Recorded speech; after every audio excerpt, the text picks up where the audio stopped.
दोस्तों, आजकल कोई भी डिबेट होती है अगर आरक्षण के मुद्दे पर, तो वहाँ केवल दो ही पक्ष दिखाई पड़ते हैं। एक पक्ष उनका होता है जो बोलते हैं कि हमको आरक्षण पूरी तरीके से समाप्त चाहिए, और दूसरा पक्ष वो होता है जो बोलता है कि हमको आरक्षण ज्यों का त्यों चाहिए, इसमें कोई भी संशोधन मान्य नहीं है। तो क्या इन दोनों पक्षों की मांगों के बीच में कोई भी समाधान निकल सकता है? इसका जवाब है बिल्कुल नहीं।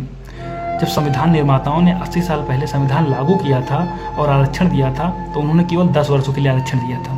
अगर कोई पॉलिसी लागू होती है और वो 80 साल तक चल रही है, तो क्या ये भी जानने का अधिकार नहीं है कि उस पॉलिसी ने कितना अचीवमेंट किया?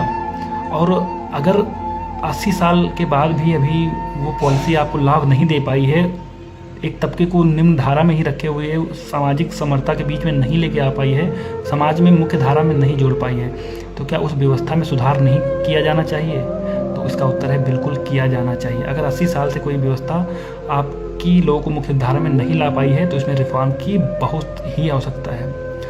और आरक्षण बिल्कुल ख़त्म नहीं होना चाहिए, क्योंकि हाथ की पांचों उंगलियां बराबर नहीं होती हैं। लेकिन आरक्षण किनको मिलना चाहिए?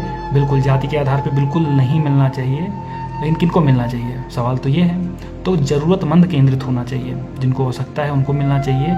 अभी भी अपने देश में 70% आबादी है जो एक वक्त खाने को तरस रही है, शैक्षणिक रूप से पिछड़ी है, स्कूल के बारे में उनको आता पता नहीं है। तो वहाँ तक हमको निम्न तबके तक इस आरक्षण के लाभ को पहुँचाना है, और जाति के आधार पे बिल्कुल भी नहीं मिलना चाहिए। ये डिबेट यहीं पे ख़त्म करनी चाहिए, क्योंकि आर्थिक आधार पे आरक्षण तो होना ही चाहिए। गरीब सारी जातियों में होते हैं, केवल एक ही जाति में गरीब नहीं होते हैं।